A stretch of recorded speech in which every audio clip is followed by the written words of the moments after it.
Estamos num momento, assim, monumental. Um momento que levou gerações para acontecer. Uhum. A cena é grandiosa. O Templo de Jerusalém, o projeto de uma vida inteira para o rei Davi e agora para o seu filho Salomão, está finalmente pronto. O centro do universo para eles, né? Exatamente.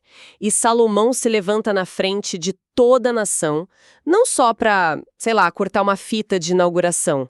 Ele vai fazer algo muito mais ambicioso. Muito mais. Ele vai, na prática, escrever um manual de instruções para a relação de um povo inteiro com o divino.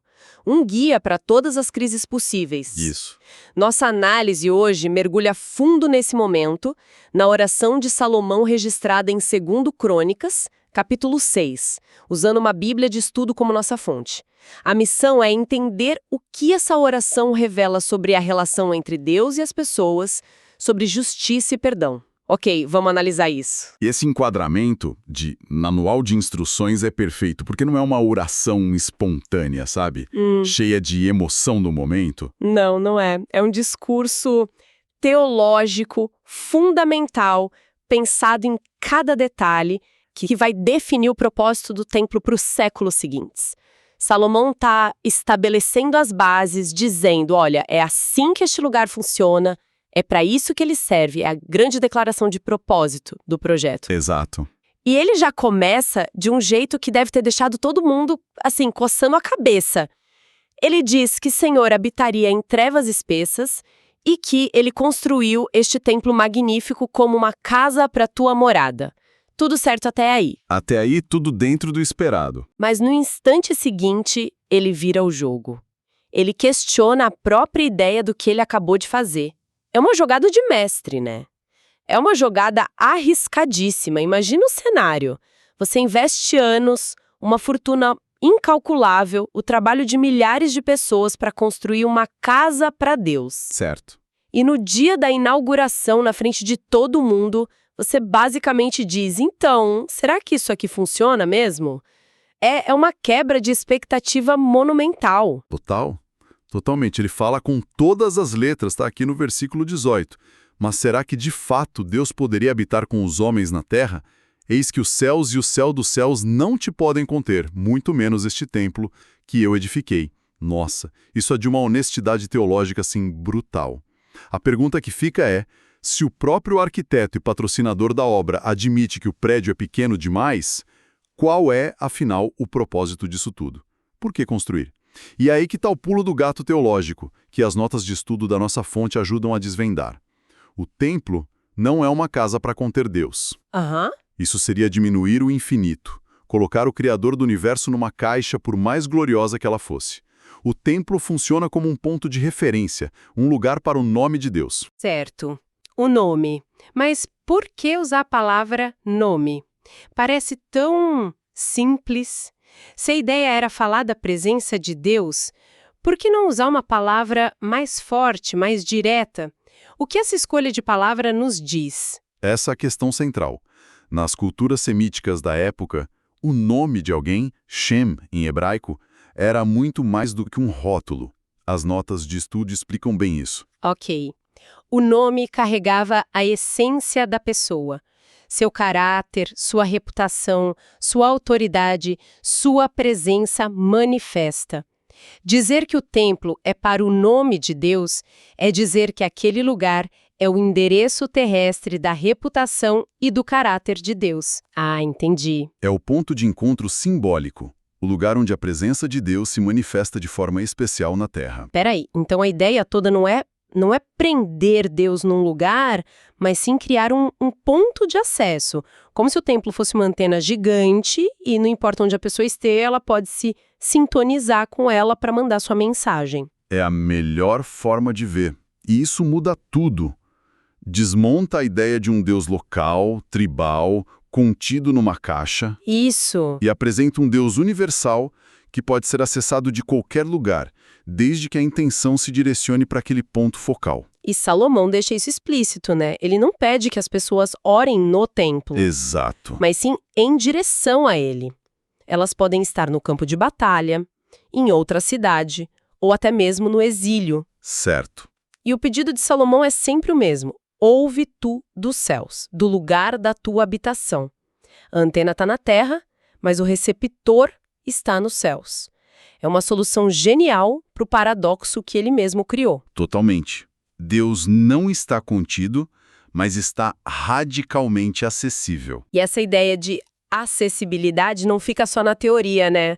Salomão parece pegar essa ideia e aplicá-la a uma lista de problemas bem humanos, bem do dia a dia. Sim. É quase um guia de o que fazer em caso de emergência para a nação. Exatamente, ele desce do abstrato teológico para o chão de fábrica da vida. Ele está antecipando as crises reais, as falhas, as dores que um povo e seus indivíduos inevitavelmente enfrentam. É um roteiro para os tempos difíceis. E o templo é o palco central para a resolução desses dramas. Vamos passar por essa lista porque ela é fascinante. Começa no nível pessoal. Alguém peca contra o vizinho. O versículo 22 fala sobre a necessidade de fazer um juramento diante do altar. Ele pede a Deus que atue como juiz supremo, para condenar o culpado e inocentar o justo. O templo vira um tribunal de última instância. O que é incrível aqui é que o espaço sagrado se torna a garantia da justiça social.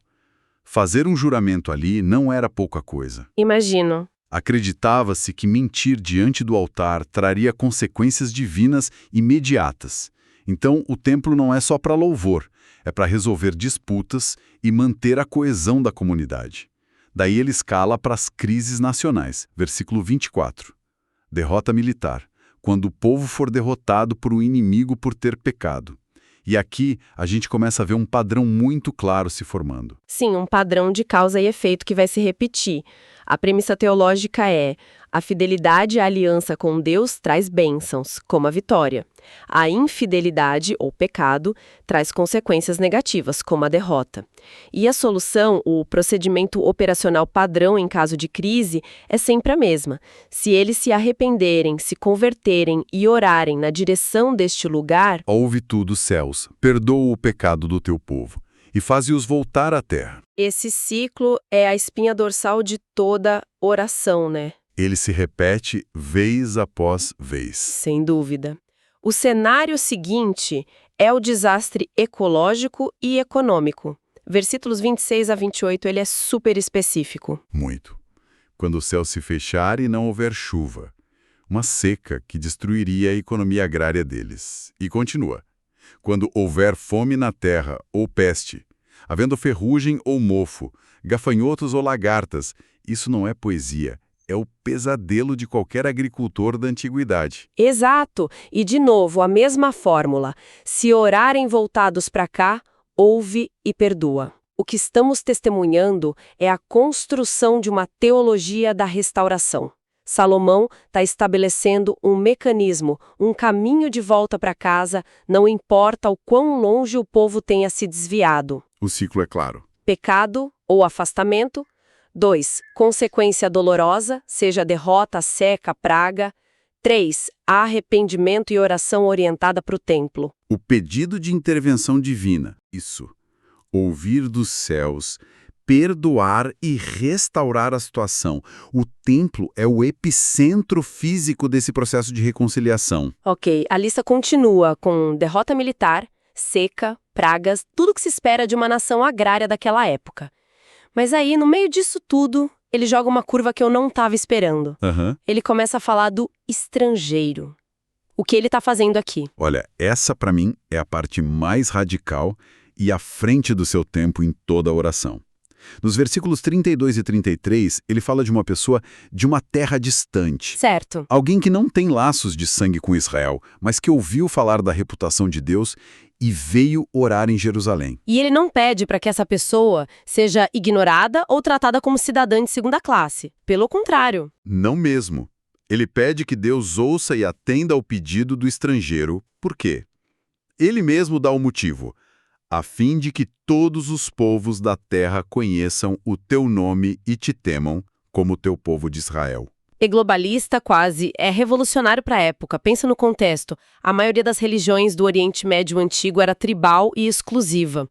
O Deus dos egípcios era para os egípcios, o Deus dos babilônios para os babilônios. Entendi. Eram deuses que defendiam seus povos contra os outros. Aqui, Salomão está propondo algo diferente. Ele está dizendo que o Deus de Israel tem uma reputação que transcende fronteiras. Uhum. E que o templo deve ser um ponto de atração, uma casa de oração para todos os povos. As notas da nossa fonte ressaltam como essa visão universalista era incomum e poderosa. Sugerindo que o acesso a Deus não era por etnia. Mas por uma busca sincera. Exato. A lista termina com mais 2 cenários bem sombrios. A guerra, mesmo quando travada sob o comando de Deus, e o cativeiro. A possibilidade de serem derrotados e levados como prisioneiros para uma terra inimiga. Pois é. E mesmo lá no ponto mais baixo da sua história, no exílio, a instrução ainda é a mesma. E essa é a aplicação final e mais poderosa da ideia do templo como antena. Ele diz: se converterem e orarem a ti na terra do seu cativeiro, na direção da sua terra, e desta cidade que escolheste e desta casa, ouve dos seus e perdoa o teu povo. A conexão não depende da presença física. De jeito nenhum. Mesmo a centenas de quilômetros de distância, na humilhação do exílio, o ato de se orientar mental e espiritualmente para aquele ponto de referência é o gatilho para o processo de restauração. A função do templo transcende sua própria geografia. Em toda essa lista de pedidos, em todos esses cenários, tem um argumento de fundo que Salomão usa o tempo todo. Ele não está simplesmente pedindo favores. Não. Na esperança de que Deus esteja de bom humor, ele está construindo um caso quase como um advogado, baseado num acordo pré-existente. Ele não para de mencionar a promessa que Deus fez ao pai dele, Davi. Exatamente. Ele está agindo como um advogado de alianças. Ele está dizendo, com todo respeito, lembre-se do contrato. Certo. A legitimidade do seu próprio reinado e a construção do templo estão totalmente enraizadas nessa promessa divina a Davi. Ele está ativando uma cláusula do acordo, e ele é bem explícito sobre isso. No versículo 16 ele diz: agora, pois, ó Senhor, Deus de Israel, cumpre a outra promessa que fizeste a teu servo Davi, meu pai, quando declaraste: nunca lhe faltará sucessor, contanto que os teus filhos guardem o seu caminho. O que você está dizendo, então, é que a oração não é apenas um ato de fé, mas também um ato político. Ele está na frente de toda a nação, lembrando a Deus e ao povo sobre a base legal do seu poder. É impossível separar o espiritual do político nesse contexto. É o que os teólogos e as notas da nossa fonte chamam de aliança davídica. Aham. Era a promessa fundamental que garantia a estabilidade da nação através da continuidade da linhagem de Davi no trono. A oração de Salomão é, em grande parte, um apelo para que Deus se lembre dessa aliança ao lidar com o povo. Ele está amarrando o destino do povo à fidelidade de Deus à sua própria dinastia. É uma jogada política brilhante que consolida o poder dele. E ele termina a oração inteira nesse tom. O último pedido, no versículo 42, não é mais sobre o povo em geral. É sobre ele mesmo. Ah, Senhor Deus, não faças virar o rosto do teu ungido. Lembra-te das misericórdias de Davi, teu servo. O teu ungido é ele, o rei. É um apelo muito pessoal no final. Isso mesmo. Ele se posiciona como mediador principal entre Deus e o povo e baseia essa mediação na promessa feita a seu pai. A oração, portanto, é sobre a espiritualidade da nação, sim, mas é também sobre a solidificação da relação entre Deus e a dinastia real. É pessoal, político e espiritual. Tudo entrelaçado. Ele está argumentando que o bem-estar do reino depende da manutenção da aliança divina com a sua família. Certo. Então, se a gente for resumir as grandes ideias que tiramos dessa análise. Primeiro, essa ideia transformadora de que o templo não é uma caixa para Deus, mas um ponto focal, uma antena para a oração humana. Um símbolo da reputação e da presença de Deus na terra. Segundo, que a oração de Salomão é um manual de contingência incrivelmente pragmático. Com certeza. Ela oferece um caminho claro para a restauração em meio às crises da vida, sejam elas pessoais, nacionais ou ecológicas, através de um ciclo de arrependimento, oração e perdão. E terceiro, a inclusão do estrangeiro, que revela uma dimensão universalista surpreendente para a época, sugerindo que o propósito do templo era ser um farol para todos os povos, não apenas para Israel. E se juntarmos tudo isso, a ideia central que emerge é poderosa. A oração estabelece que não importa a distância ou a circunstância, se você é um indivíduo num tribunal, um soldado derrotado no campo ou um exilado numa terra estranha. Sei. O ato de se voltar mental e espiritualmente para o local simbólico da presença de Deus é o que inicia a reconciliação. A geografia física importa menos do que a geografia do coração. O que nos deixa com um pensamento final para refletir. A oração de Salomão está toda construída em torno de um espaço físico sagrado, um ponto no mapa como referência para a comunicação com o divino. Sim.